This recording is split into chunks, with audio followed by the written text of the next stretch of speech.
After the machine's collapse, the friar begins to hum louder than ever. Its wail bubbles with prophecy, its smoke curls into scripture. The crew realizes the machine was only the first voice. Now the friar, the napkins, the condiments, all begin to preach. Each surface becomes a pulpit, each flavor a sermon. And Lee must decide, is salvation found in silence, or in singing back?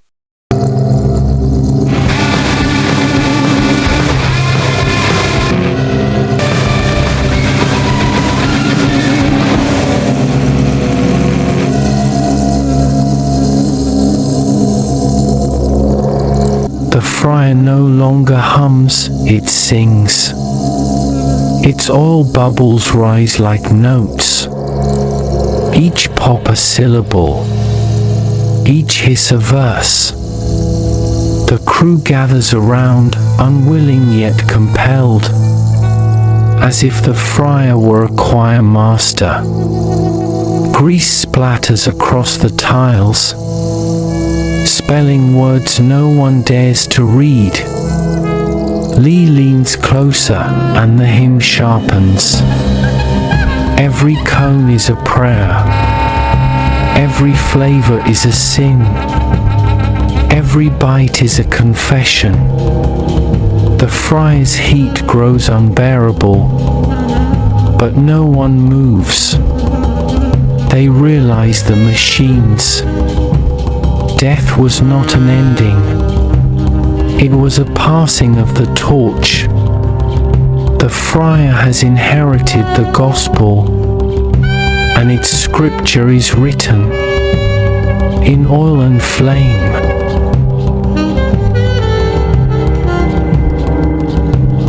The napkins begin to fold themselves, crisp edges snapping like metronomes. They arrange into rows, a choir of paper voices.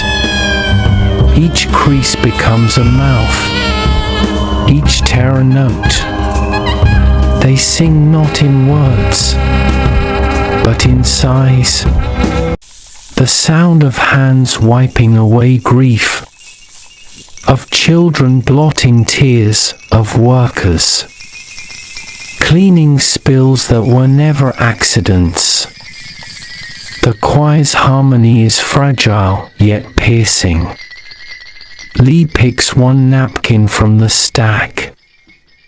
It trembles in their hand, whispering, "You cannot erase what was written in grease. You can only absorb it."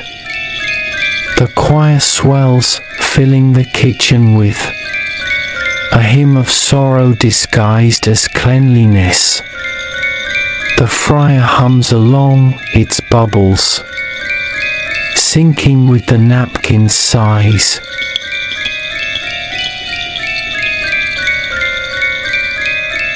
The ketchup squirts itself into a cross on the counter.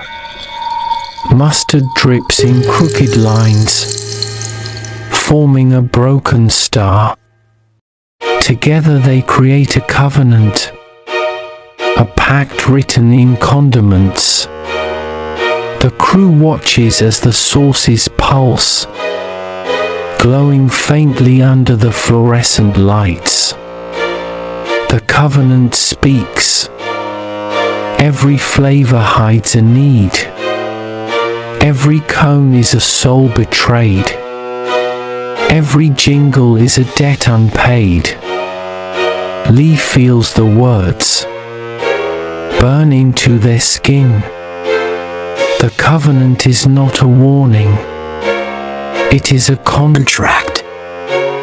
And the friar, humming louder, demands signatures, written in grease.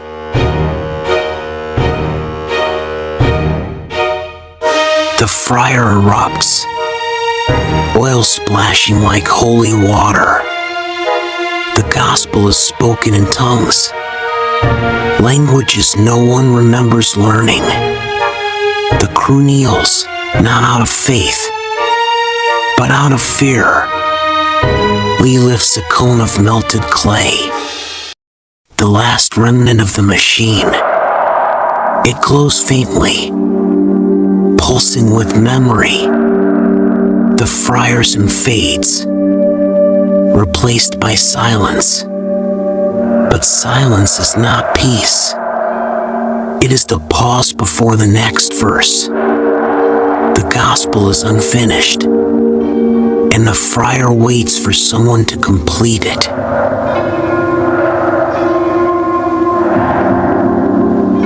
The shift manager returns, clipboard in hand. His smile is cracked, his eyes hollow, but his voice is strong. He preaches to the crew, his words dripping. Like grease, the friar is the prophet. The cones are the disciples. The flavors are the commandments. His sermon is endless, looping back on itself. He speaks of salvation through service, of redemption through repetition. Lee realizes the manager is not preaching to them. He is preaching to the friar, and the friar listens.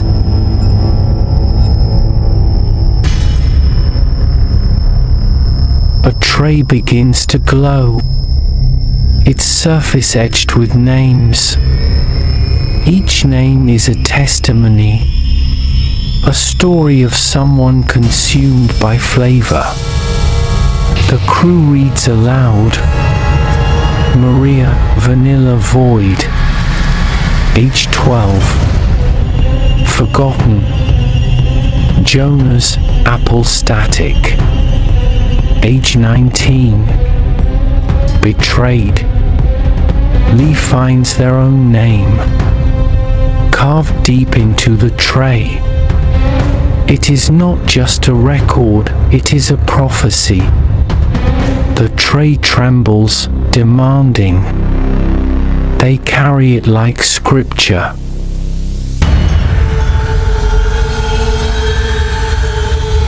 The friar's bubbles shift into rhythm, forming psalms.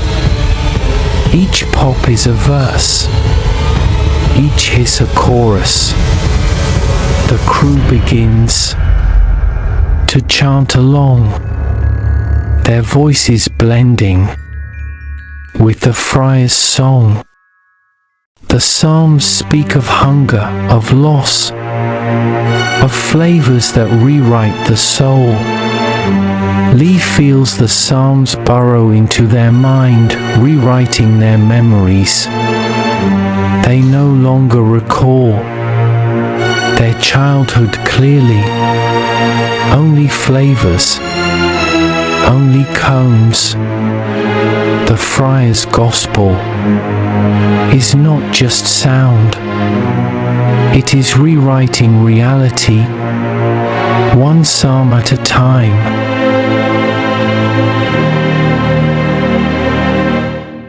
From the friar's smoke, a figure emerges, a prophet made of grease and flame, its body dripping, its eyes glowing. It speaks in riddles.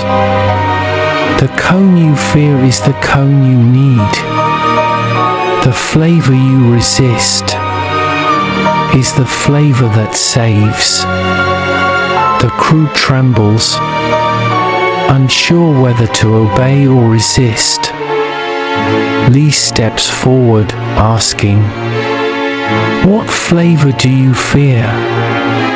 The prophet smiles, its teeth made of friar baskets. You already know.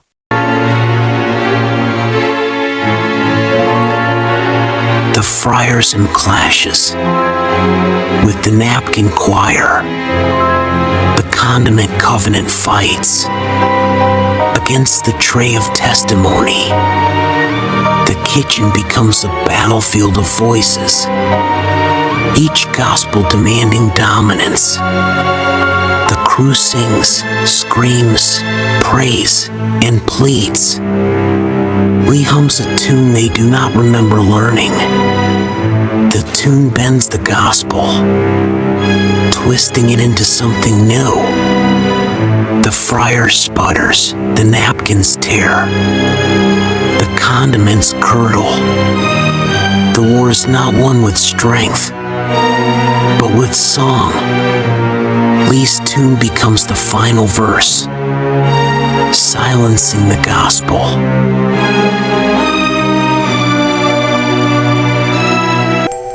The friar cools. The napkins fall still. The condiments dry into crust. Lee holds the cone of melted clay, now hardened into stone.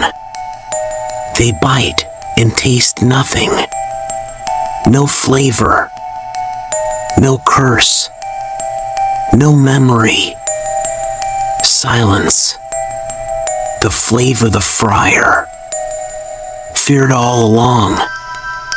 The gospel ends not with fire, but with quiet.